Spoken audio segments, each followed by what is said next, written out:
تمسك بحبل الله واتبع الهدى ولا تك بدعيا لعلك تفلح ورن بكتاب الله والسنن التي أتت عن رسول الله تنجو وتربح. Quels sont maintenant les mérites de la Umrah? Les hadiths du prophète sallallahu alayhi wa sallam qui montrent l'immense récompense de celui qui a accompli la Umrah sont très nombreux.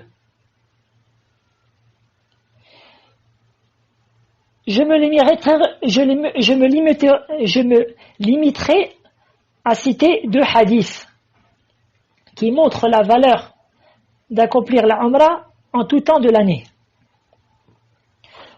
الأول عن أبي هريرة رضي الله عنه قال رسول الله صلى الله عليه وسلم العمرة إلى العمرة كفارة لما بينهما والحج المبرور ليس له جزاء إلا الجنة.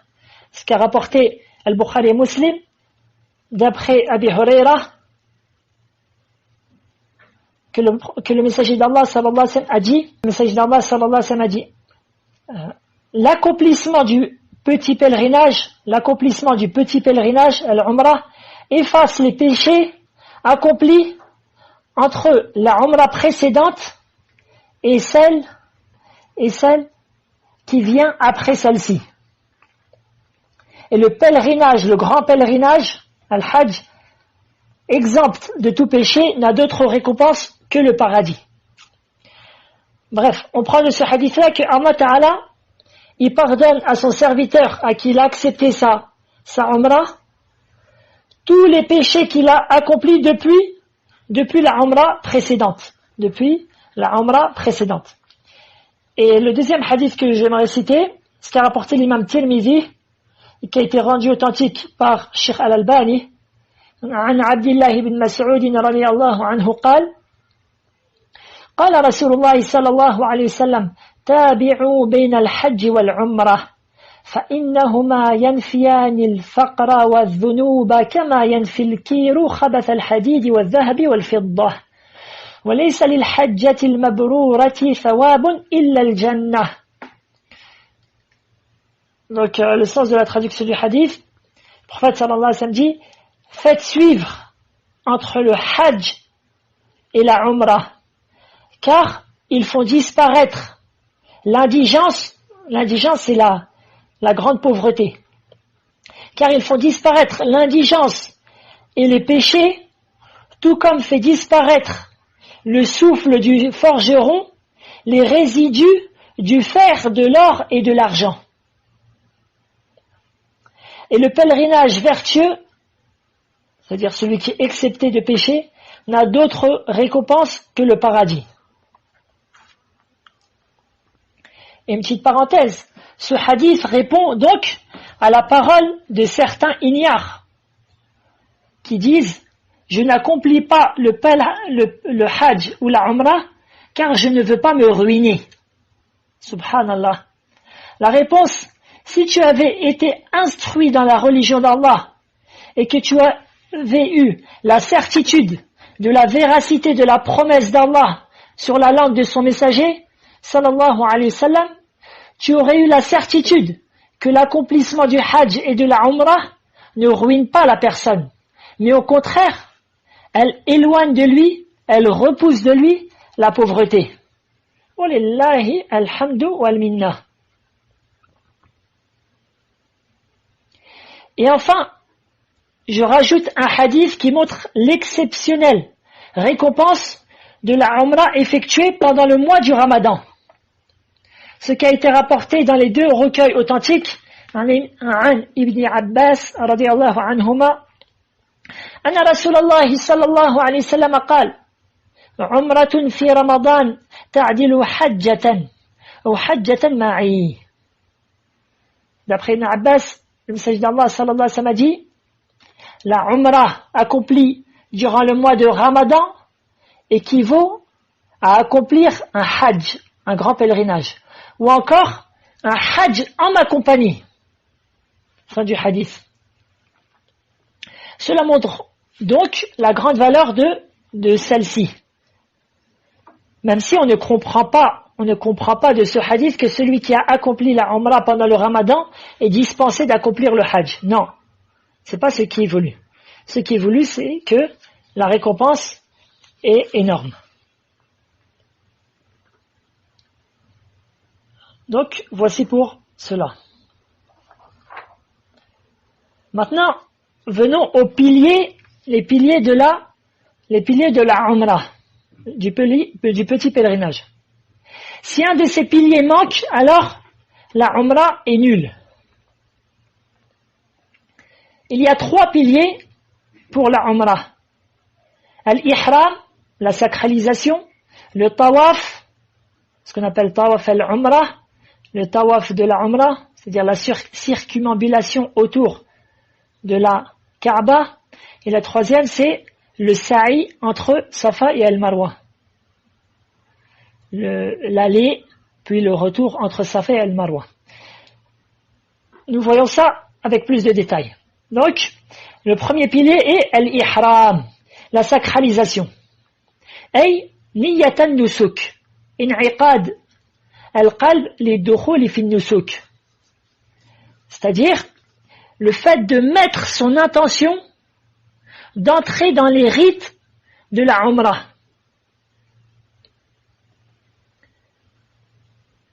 D'accord? Et cela donc s'appelle Ihram, étant donné que après que la personne entre en état de sacralisation, alors il va lui être interdit un grand nombre de choses qui lui étaient permis avant cela. C'est ce qu'on appelle mahdhurat al-ihram, les interdits de l'état de sacralisation. Et c'est ce qu'on va voir bientôt. Donc, la personne, elle doit entrer en état de sacralisation, et ça c'est le premier pilier de la Umrah. Et je vais citer ensuite comment entrer en état de sacralisation. Et la personne reste donc en état de sacralisation jusqu'à ce qu'elle termine complètement sa Umrah. D'accord? C'est-à-dire, comme on va le voir, jusqu'à ce qu'elle finisse le Tawaf et le Sa'i, les tours autour de la Kaaba, puis l'aller et le revenu entre Safa et le Marwa, et qu'elle se coupe ou elle se rase les cheveux. Donc, durant tout ce moment-là, elle est en état de sacralisation. Le deuxième pilier de la Umrah, ce qu'on appelle donc Tawaful Umrah, la circumambulation autour, les circumambulations de la Umrah autour de la Kaaba. قال الله تعالى وليطوفوا بالبيت العتيق وليطوفوا بالبيت العتيق. Dans Surat al-Hajj, le verset numéro 29, la fin du verset numéro 29. Allah Ta'ala dit, et qu'il fasse les circumambulations ou les tours autour de l'antique maison. Et Al-Bayt al-Atiq, donc c'est la Kaaba. Et pour citer une des récompenses de l'accomplissement du Tawaf, je peux citer le hadith qu'a rapporté l'imam At-Tirmidhi et qui a été rendu authentique par l'imam Ibn Khuzaymah, rahimahullah ta'ala, et par Sheikh Al-Albani, qui nous montre aussi le mérite de toucher la pierre noire et le coin yéménite. Donc la pierre noire, tout le monde sait c'est laquelle. Derrière elle, on voit, c'est-à-dire sur la mosquée, on voit une lampe verte pour s'indiquer pour les gens qui sont petite taille ou en cas de grande, c'est-à-dire au cas où il y a beaucoup de gens, on voit mal. Donc il y a une lampe verte derrière, de son côté, c'est-à-dire en direction de la pierre noire qu'on trouve dans la mosquée. Et bref, et le coin yéménite, c'est le coin de la Kaaba juste avant celui qui se trouve à la pierre noire. Donc le prophète sallallahu alayhi wa sallam dit dans ce hadith, مسحهما يحط الخطايا ومن طاف بالبيت لم يرفع قدما ولم يضع قدما إلا كتب الله له حسنة وحط عنه خطيئة وكتب له درجة ومن أحصى أسبوعا كان كعتق رقبة. Donc le prophète sallallahu alayhi wa sallam, il dit dans ce hadith qui nous montre le mérite de ce que j'ai précité, les toucher fait perdre les péchés. C'est-à-dire toucher, donc il dit la pierre noire et le coin yéménite. Et Allah écrit à quiconque effectue le tawaf pour chaque pas, en levant le pied une bonne action et en posant le pied une bonne action et lui enlève une mauvaise action et lui écrit 1 degré. Celui qui termine ces 7 tours, c'est comme s'il avait libéré un esclave. Fin du hadith. Bref, voilà pour la récompense du tawaf. Maintenant, quelles sont les conditions de ce tawaf?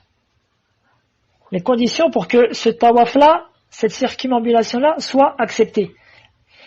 Donc, les conditions du tawaf, il y a plusieurs conditions. La première, donc, c'est d'avoir l'intention. Avoir l'intention d'adorer Allah Ta'ala par cela. Deuxièmement, l'islam, le fait d'être musulman. Troisièmement, la raison, al-aql. Quatrièmement, se couvrir la awra. Se couvrir ce qu'on appelle la awra. La awra, donc les parties cachées, qui doivent être cachées. Pour l'homme, c'est entre le nombril et le genou. Et pour la femme, c'est tout son corps ainsi que ses cheveux. Ceci sans rentrer dans les détails. Donc la 5e condition du tawaf, ijtinabu an-najasa, être exempt d'impureté, que ce soit sur son corps ou sur ses vêtements. L'impureté telle que l'urine des humains, telle que la défécation et autres. 6e condition, at-taharatu min al-hadath, être en état de pureté. Ça veut dire avoir les ablutions, tout simplement. Il est donc interdit de faire le tawaf sans les ablutions. De plus, il est interdit à la femme qui a ses règles de faire le tawaf. Celui qui perd ses ablutions durant le tawaf, quelqu'un qui était en train de faire tawaf et au milieu du tawaf, il a perdu ses ablutions par un gaz ou autre. Il doit arrêter le tawaf, aller faire les ablutions et recommencer le tawaf depuis son début. Il reprend le tawaf du début, c'est-à-dire il recommence un nouveau tawaf. D'accord? Pourquoi? Parce que le tawaf est une prière. Et tout comme lorsque durant la prière, quelqu'un qui perd ses ablutions par un gaz ou autre, il doit refaire les ablutions et recommencer la prière depuis son début, et bien ainsi en est le tawaf. 7e condition, commencer de la pierre noire et finir 7 tours. Et on commence de la pierre noire et on finit 7 tours jusqu'à la pierre noire. 8e condition, que ces tours aient lieu les uns après les autres, de manière successive. Ce qu'on appelle en arabe al-muwala. S'il s'arrête pour la prière, comme par exemple c'est la prière de l'Asr, il s'arrête pour prier, alors il n'a pas de mal en cela. Il n'a pas de mal en cela, il continue d'où il s'est arrêté, il continue son tawaf. Par exemple, s'il était au 3e tour, puis c'est l'iqama, alors il retient à partir d'où il s'est arrêté.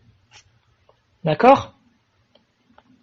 Il a arrêté son tawaf, alors à ce moment-là, il va faire sa prière, puis il revient après la prière à l'endroit où il s'était arrêté et il finit son tawaf. S'il a un doute où il s'est arrêté, alors par exemple, s'il était au 3e tour, mais il n'a pas encore fini le 3e tour et il ne sait plus où il s'est arrêté, alors il recommence à la pierre noire. Et il compte cela comme, voilà, je finis, c'est-à-dire il se va à la pierre noire et il recommence le troisième tour de son début. Si maintenant lui, il s'arrête volontairement longtemps entre un tour et un autre, par exemple il fait 3 tours, il dit ça y est, je vais me reposer, et il s'assoit longtemps, durant une longue période, alors son tawaf est nul et il doit le recommencer dès le début, à partir du premier tour. Voilà pour la 8e condition. La 9e est le fait que la Kaaba doit être sur sa gauche. C'est-à-dire lorsqu'il tourne, il fait en sorte que la Kaaba est sur sa gauche. D'accord ? Et c'est bon à savoir car certaines personnes, par exemple, qui font leur tawaf avec des femmes, ils se mettent tout autour de leur femme, en faisant comme un bouclier à 3 ou 4 personnes ou plus, et ainsi ils font le tawaf tous ensemble. Cheikh Suleiman Rohili, il dit que ceci n'est pas bon pour 2 choses. Premièrement, certains ils n'auront pas la Kaaba à leur gauche. Ils l'auront à leur droite, ou ils l'auront peut-être en face d'eux. Donc ceci n'est pas bon. Et la deuxième chose, c'est que tu n'as pas le droit de prendre une place dans le mataf, dans l'endroit du tawaf, plus que ce que tu as besoin. Toi, tu prends beaucoup de place pour, soi-disant, préserver les femmes qui sont avec toi, et au final, c'est-à-dire tu rends encore plus serré les femmes des autres et les gens. Non.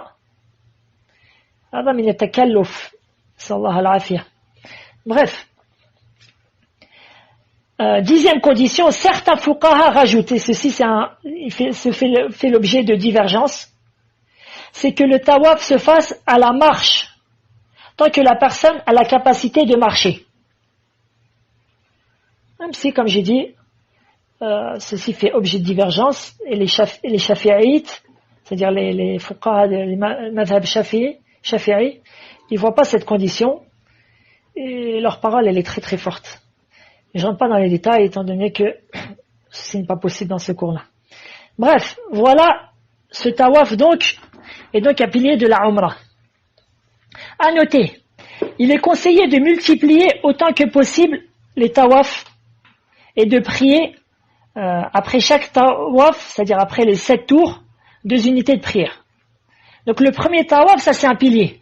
Ensuite, tant que tu es à Mecca, il est conseillé de multiplier les tawaf, ceci est une bonne chose. Mais n'est pas obligatoire. Maintenant, le 3e et dernier pilier de la Umrah, as-sa'i bayna Safa wal Marwa. Les allers-retours entre les monts Safa et Marwa. Allah Ta'ala dit, Inna Safa wal Marwata min sha'airillah. فمن حج البيت أو اعتمر فلا جناح عليه أن يطوف بهما ومن تطوع خيرا فإن الله شاكر عليم.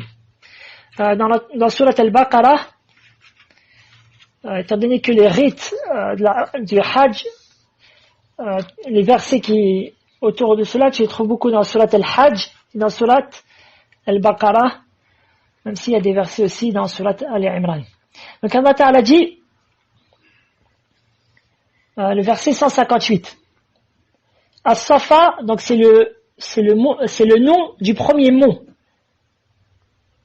Et Al-Marwa, qui est le nom du deuxième mont, sont vraiment parmi les lieux sacrés d'Allah. Donc, quiconque fait le pèlerinage à la maison ou fait la Umrah, il ne commet pas de péché en faisant le va-et-vient entre ces 2 monts.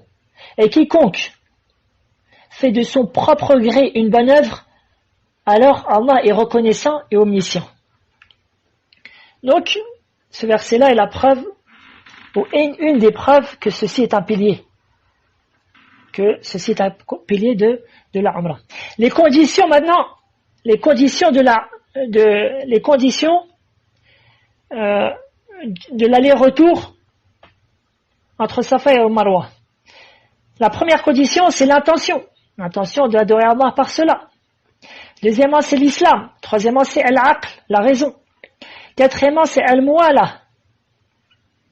C'est-à-dire que les tours soient successifs, l'un après l'autre. Comme j'ai dit exactement pour pour le tawaf. Si la personne elle s'arrête pour la prière, alors elle reprend, elle fait sa prière et elle reprend, elle continue à l'endroit où elle s'est arrêtée. Si la personne elle s'assoit ou elle arrête le sa'i, le va-et-vient entre Safa et le Marwa durant longtemps, alors il doit le recommencer du début car il est annulé. Cinquième condition, le fait de commencer par Safa et de finir par Al-Marwa et de faire 7 allées. Qu'est-ce que veut dire 7 allées? C'est-à-dire que tu commences par Safa jusqu'à Marwa, ça fait 1. De Marwa jusqu'à Safa, ça fait 2. De Safa jusqu'à Marwa, ça fait 3, etc. jusqu'à que tu finisses au mont Marwa. D'accord? Sixième condition, le fait de parachever la distance entre Safa et Marwa. Le fait de parachever cette distance-là. Et ça, c'est important de savoir cela, car beaucoup de gens, lorsqu'ils arrivent devant Safa, surtout ceux qui le font en poussant des fauteuils roulants, ils vont jusqu'au bout, ensuite ils font tout de suite demi-tour. Non, tu dois monter ne serait-ce qu'un petit peu sur le mont de Safa. Si tu fais tout de suite le demi-tour, tu reviens, tu n'as pas parachevé la distance entre Safa et le Marwa, et donc le sa'i n'est pas acceptable. Septièmement, ce que voient certains fuqaha, et ça la divergence elle est encore plus forte que celle d'avant, à savoir que la personne elle doit faire l'aller-retour entre Safa et le Marwa en marchant, pour celui qui en a la capacité. Donc certains ils voient donc que c'est une condition, et d'autres ils disent que ce n'est pas une condition. Huitième condition.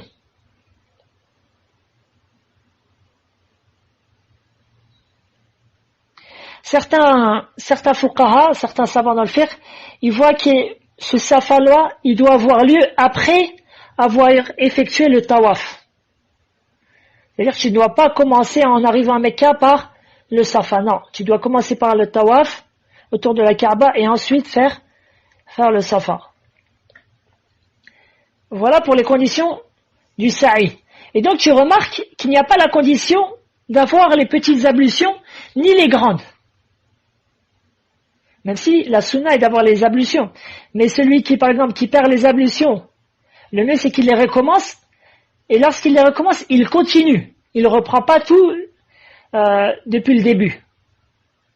Et s'il veut continuer son sa'i sans avoir les ablutions, alors il n'y a pas de mal, car ceci ne fait pas partie des conditions.